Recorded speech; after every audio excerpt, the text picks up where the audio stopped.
Hello everyone, स्वागत है आपका हमारे यूट्यूब चैनल पे। तो आज की वीडियो में हम बेसिकली 4 पॉइंट्स पर डिस्कशन करने जा रहे हैं। सबसे पहला जो है, हालांकि चारों पॉइंट सेक्शन नंबर 3 में से ही हैं। तो सबसे पहले हम डिस्कस करेंगे definition of facts, second definition of relevant facts, third relevancy and admissibility में क्या डिफरेंस है, and fourth appreciation of evidence in civil and criminal law. साथ के साथ हम ये भी डिस्कस करेंगे कि क्या मतलब होता है एप्रिसिएशन ऑफ एविडेंस का। So without any delay let's start from the today's topic, and that is the section number 3 which is also known as bible of the Indian constitution and interpretation clause. तो अब हम देखते हैं facts का क्या मतलब होता है। भाई अब टेक्निकलिटीज़ में जाने की बजाय मैं आपको एक सिंपल सी स्टोरी बताती हूँ। मान लीजिए अभी आप लुधियाना के मॉडल टाउन में गेड़ी शेड़ी लाने जा रहे हो, ठीक है भाई। Basically I am from Ludhiana, तो मैं लुधियाना की ही एग्जांपल दूंगी। भाई गेड़ियाँ मारन चले हैं आप हुण, तो एक ही है, एक फैक्ट है, दिस इज़ अ फैक्ट। तो अब वहाँ पर आपका जाकर प्लान चेंज हो गया कि भाई नहीं, हमने तो है किसी और स्पॉट पे जाना है, ठीक है। तो वेरके की साइड में जाना है, वेरका मिल्क प्लांट जहाँ पर जो बेसिकली लुधियाना में है उधर साइड में जाना है, ठीक है। गेड़ी शेड़ी मारांगे हुण उत्थे भी जाके, तो ये भी की है एक फैक्ट। हुण उत्थे जाके तुसीं की देखा, वहाँ पर जाकर आपने क्या देखा कि एक चीज़ पड़ी है, वो भी क्या है, एक फैक्ट। ऑल्दो आप हमारी वीडियो को देख रहे हैं, ये भी एक फैक्ट है, एंड आपके हाथ में फ़ोन है, it is also a fact. तो सबसे पहले मैं आपको ये बता दूं कि ये वीडियोस जो हैं सिर्फ़ और सिर्फ उनके लिए हैं जिन्होंने अपने सेमेस्टर या फिर टर्मिनल एग्जामिनेशन क्लियर करने हैं। तो बेसिकली ग्राउंड लेवल से हम चल रहे हैं यहाँ पर। ये नहीं कि इतने बड़े एक्सपर्ट्स जो बैठे हैं, भाई लोग, अगर आप एक्सपर्ट्स भी हैं तो हमारी प्रॉब्लम समझने की कोशिश करो, क्योंकि हमने बच्चों का लेवल भी देखना है। As we are law student, तो we are concerned only to the conceptual clarity, not only to the providing the material or notes to you, ठीक है, वो भी आपको मिलेंगे, पर कंसेप्ट की क्लैरिटी होना बहुत ज़रूरी है। फिर से आते हैं हम एग्जाम्पल्स से, ठीक है। एग्जाम्पल्स में हमने क्या देखा है, आप लुधियाना के मॉडल टाउन में गेड़ी शेड़ी लगाने जा रहे हैं, तो ये भी एक फैक्ट है। तो अब क्या कहता है section number 3 Indian evidence act का, ये कहता है थिंग्स, स्टेट ऑफ थिंग्स और relation of things perceived by sense of human, ठीक है। अब भाई जो इंसान महसूस कर सकता है अपनी सेंसेस से, ठीक है, देख सकता है, या फिर कुछ भी स्टेट ऑफ थिंग्स या फिर रिलेशन ऑफ थिंग्स को, ठीक है, उसे हम कहेंगे फैक्ट्स। इलस्ट्रेशंस भी दी गई हैं, एग्जाम्पल्स जो कि बेयर एक्ट में दी गई हैं। अब भाई वो वाली गेड़ी शेड़ी वाली एग्जाम्पल मत लिख के आना आप एग्जाम्स में, ठीक है। तो क्या है, a certain thing is placed in a certain order in a certain place, ठीक है। कोई भी चीज़ जो है वो एक पर्टिकुलर ऑर्डर में जो है अरेंज्ड है किसी पर्टिकुलर प्लेस पे। A man heard something, we are in the examination, आप ये भी लिख सकते हैं कि हम पेपर दे रहे हैं, ठीक है। एग्जामिनर जो है वो चेक भी कर रहा है ताकि कि आपका थोड़ा सा अच्छा सा इम्प्रेशन बने एग्जामिनर पे कि भाई हाँ, आप हमारा पेपर देख रहे हो, हमें पता है आप हमारे अच्छे मार्क्स भी दोगे, हमें ये भी पता है, it is also a fact, although आपने जो है अच्छा लिखा हो। तो मेंटल फैक्ट क्या है, इसे हम एक्सटर्नल फैक्ट भी कहते हैं। ऊपर जो हमने डिस्कस किया है वो फिजिकल फैक्ट है, ठीक है।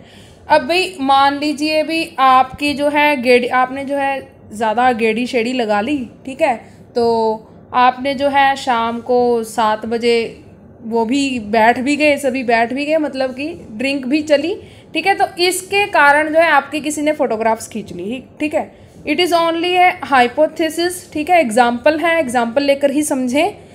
तो वो फोटोग्राफ जो है, आप मान लीजिए किसी भी माने प्रमाणे जो है एक बिजनेसमैन के बेटे हैं, ठीक है, तो या बेटी है, आपकी फ़ोटो जो है न्यूज़पेपर में आ गई किसी भी एक बड़ी सी जो है न्यूज़ के रूप में, ठीक है।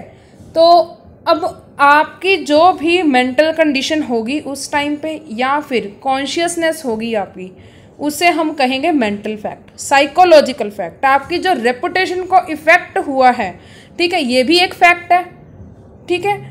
चाहे आपने फिजिकल फैक्ट्स किए, आप गए गेड़ी शेड़ी लगाने, आपने ड्रिंक की, ठीक है, तो वो है एक फिजिकल फैक्ट। अब आपकी जो है रेपुटेशन जो है डेफॉर्मेशन की किसी ने, तो वो है एक मेंटल फैक्ट।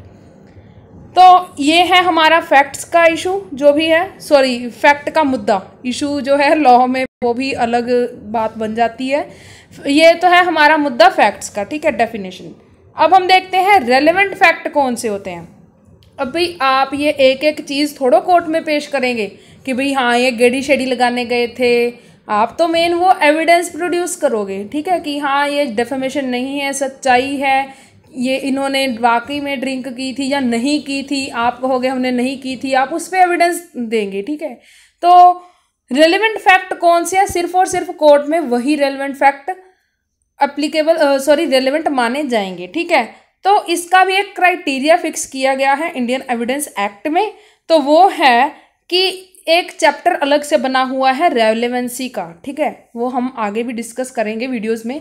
तो अगर कोई भी फैक्ट इस प्रकार से रेलेवेंट है जैसे कि चैप्टर नंबर 2 में बताया गया हो, तो उसे हम रेलेवेंट फैक्ट कहेंगे। ऑल्दो रेलेवेंसी की डेफिनेशन जो है वो नहीं बताई गई एविडेंस एक्ट में, पर फिर भी any fact is relevant to other fact in such a manner, इस प्रकार से वो दूसरा फैक्ट जो है एक फैक्ट जो है दूसरे फैक्ट से रेलेवेंट होगा, जैसे कि बताया गया हो chapter number 2 of the Indian evidence act, ठीक है। तो अब हम देखते हैं क्या डेफिनेशन है। भाई अपने पेज को जो है, अपनी स्क्रीन को आप अपने हिसाब से एडजस्ट कर लेना, हमें यहाँ पर जो है थोड़ी सी दिक्कत शायद आ सकती है, ठीक है। तो केस देखते हैं, Ram Bihari Yadav versus state of Bihar, supreme court का केस है ये, ठीक है। तो क्या बताया गया था इसमें, रेलेवेंसी एंड एडमिसिबिलिटी का बारे में बताया गया था। सबसे पहले मैं आपको नॉर्मली ही बता देती हूँ कि आगे जाकर इंडियन एविडेंस एक्ट में आपको बहुत सारी प्रोविजंस देखने को मिलेंगी, जिसमें जो है ये बताया गया है कि अगर हस्बैंड ने वाइफ के साथ जो है कोई भी ऐसी स्टेटमेंट दी है जिससे उसको कोई भी गिल्ट जो है उसका प्रूफ हो रहा है, ठीक है, ड्यूरिंग दी वैलिड मैरिज, वो अलग बात है, वो हम इसको अलग से डिटेल में करेंगे। या फिर क्लाइंट ने एडवोकेट को कोई ऐसी स्टेटमेंट बताई है जिससे उस क्लाइंट का जो है गिल्ट प्रूफ हो रहा है, ठीक है, during the course of employment. तो ये चीज़ें जो है ये रेलिवेंट जरूर है, पर इंडियन एविडेंस एक्ट में लिखा है कोई भी वाइफ या हस्बैंड या फिर एडवोकेट ये स्टेटमेंट्स को कोर्ट में प्रोड्यूस नहीं करेगा, ना ही ये एडमिसिबल होंगी, ठीक है। So these statements are relevant but not admissible, ठीक है, ये हो गया रेलिवेंसी का। एडमिसिबिलिटी क्या है, ठीक है, मान लीजिए आप जो है आप एक वकील हैं, तो आपने क्या करना है, अपने किसी भी विटनेस का जो है आपने क्रॉस एग्जामिनेशन करना है दूसरी पार्टी के विटनेस का, ठीक है। तो आप जो परमिशन लेंगे क्रॉस एग्जामिनेशन की, ये फैक्ट रेलेवेंट नहीं है पर एडमिसिबल है। क्यों? क्योंकि अगर आपने परमिशन नहीं ली क्रॉस एग्जामिनेशन की तो फिर आप पर एक्शन आएगा, ठीक है। तो यही डिफरेंस बताया गया है Ram Bihari Yadav versus state of Bihar में। तो अब हम देखते हैं की लाइन का डिफरेंस क्या है इन दोनों में। भाई एडमिसिबिलिटी जो है वो सेक्शन नंबर 55 से ऊपर जो जितने भी सेक्शन है उसमें बताई गई है, रेलेवेंसी बताई गई है 5 to 55 में, ठीक है। रेलिवेंसी जो है totally based upon the logics, जैसे कि हमने बताया कि हस्बैंड ने जो भी स्टेटमेंट दी वाइफ को during the continuation of valid marriage, even after divorce वो उन स्टेटमेंट्स को जो है एडमिसिबल नहीं माना जाएगा। लॉजिक है, बिल्कुल ठीक है। क्यों? क्योंकि भाई मैरिज का कोई तो मकसद होना चाहिए, उसको ये थोड़ी है कि अब भाई बंदे ने शादी कर ली भी उससे जो है सारे राज निकलवा लो कि क्या किया था तूने, ठीक है, ऐसा बिल्कुल नहीं है, लॉजिकल है ये। पर एडमिसिबिलिटी जो है इसे हम लॉजिकल नहीं कह सकते, but it is only depends upon the rules of the evidence जो कि बताए गए हैं एविडेंस में, ठीक है। अब रेलिवेंसी में ये क्वेश्चन आता है कि whether the fact is relevant और नॉट, पर एडमिसिबिलिटी में क्या आता है, whether the relevant fact is admissible और नॉट। अब भाई सिर्फ और सिर्फ एडमिसिबल कौन से फैक्ट होंगे, रेलिवेंट फैक्ट। वो फैक्ट नहीं होंगे कि हाँ हम गेड़ी शेड़ी मारने गए थे, मॉडल टाउन में गए सी भी असी तां गेड़ी शेड़ी मारन ते फिर साडा प्लान चेंज हो गया भी वेरके ते जाना है आप, नहीं, बिल्कुल नहीं, ठीक है। सिर्फ और सिर्फ रेलिवेंट फैक्ट कि तुसी दारू पीती सी, क्या आपने ड्रिंक की थी कि नहीं, वो ही एडमिसिबल होंगे। तो आगे हम देखते हैं facts relevant not necessarily admissible. बिल्कुल सही है कि जो फैक्ट जो है रेलिवेंट जो है फैक्ट वो एडमिसिबल कई बार नहीं भी होते, जैसे कि हमने देखा है स्पाउस की कम्युनिकेशन या फिर क्लाइंट एंड एडवोकेट की। सेकंड है आगे है facts admissible not necessarily relevant, ठीक है। वही बात क्रॉस एग्जामिनेशन की गई है जो हमने ऊपर राम बिहारी यादव के केस में की थी। फिफ्थ देखते हैं, first facts must be relevant then admissible. सबसे पहले क्या क्राइटेरिया है एक फैक्ट होने का कि वो रेलिवेंट होना चाहिए, उसके बाद में उसकी एडमिसिबिलिटी का क्वेश्चन आता है अभी, ठीक है। Mode of admissibility of the fact बताए गए हैं सेक्शन नंबर 55 ऑनवर्ड से, ठीक है। सो आगे हम देखते हैं, लास्ट आज का टॉपिक जो है हमारा वो है एप्रिसिएशन ऑफ द एविडेंस। इससे पहले जो है मैं आपको एक और केस बताना चाहती हूँ कि Amar Singh versus state of Rajasthan 2010 supreme court का केस है ये। तो इसमें क्या है कि कोई भी any person describe the cause of action his और हर डेथ और सर्कमस्टांसेस विच रेंडर्ड हिज और her death is relevant fact under section 3 और 32 सेक्शन क्या है, डाइंग डिक्लेरेशन। भी बंदा जो है मरते मरते अपनी कोई भी स्टेटमेंट देकर गया है regarding the cause of death या फिर कोई भी सर्कमस्टांसेस जिसके कारण उसकी डेथ हुई है, तो वो बिल्कुल रेलिवेंट होगी सेक्शन नंबर 3 में भी एंड 32 में भी, ठीक है। तो अगला हमारा छोटा सा टॉपिक है, 2 मिनट की बात है और ज़्यादा कुछ भी नहीं। एप्रिसिएशन ऑफ एविडेंस क्या होता है, सिविल लॉ में कैसे एविडेंस को लिया जाता है। It is only based upon the preponderance of the probability. संभावनाओं के बेसिस पे जो है सिविल लॉ में एविडेंस लिए जाते हैं। जनरली जो एविडेंस होते हैं वो होते हैं regarding the content of the document by primary evidence, ठीक है। कोई भी केस है आपका विल का, तो आप उस कोर्ट में ओरिजिनल विल पेश करेंगे रादर टू कि आप उसकी फोटोकॉपी पेश करें, ठीक है। क्रिमिनल लॉ में सिविल लॉ में जो है कोई भी डाइंग डिक्लेरेशन नहीं होती, पर क्रिमिनल लॉ में क्या है, जो ऑफेंस के इंग्रेडिएंट होते हैं उन सब इंग्रेडिएंट्स को प्रूफ करने का बर्डन किस पे होता है, प्रोसिक्यूशन पे, ठीक है। आईपीसी में जो भी जो भी ऑफेंस बताए गए हैं, डिस्क्राइब किए गए हैं वो, या फिर किसी भी और लॉ में जो कि बताता हो कि ऑफेंस क्या होते हैं, उसके जो इंग्रेडिएंट्स इसेंशियल्स जो है बर्डन ऑफ प्रूफ किस पे होगा, प्रूफ करने का प्रोसिक्यूशन पे। Benefit of reasonable doubt given to the accuse. अब भाई जब आपने एक बार डाउट क्रिएट कर दिया कोर्ट के माइंड में तो उसका बेनिफिट जरूर मिलेगा टू द एक्यूज्ड, ठीक है। केस है हमारे पास Vijay Singh versus state of UP, जिसमें कहा गया था कि reasonable doubt not mean benefit in the shadow of the doubt, ठीक है।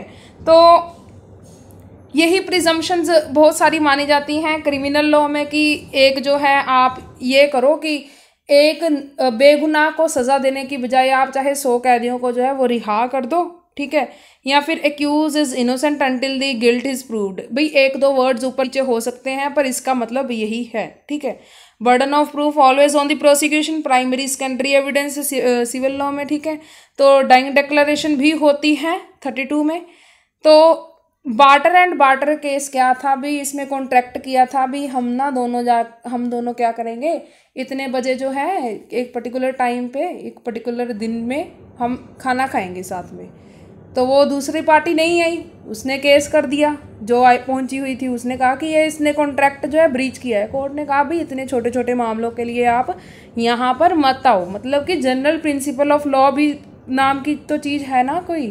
तो ये चीज़ें जो है ये कॉमन है दोनों सिविल एंड क्रिमिनल लॉ में।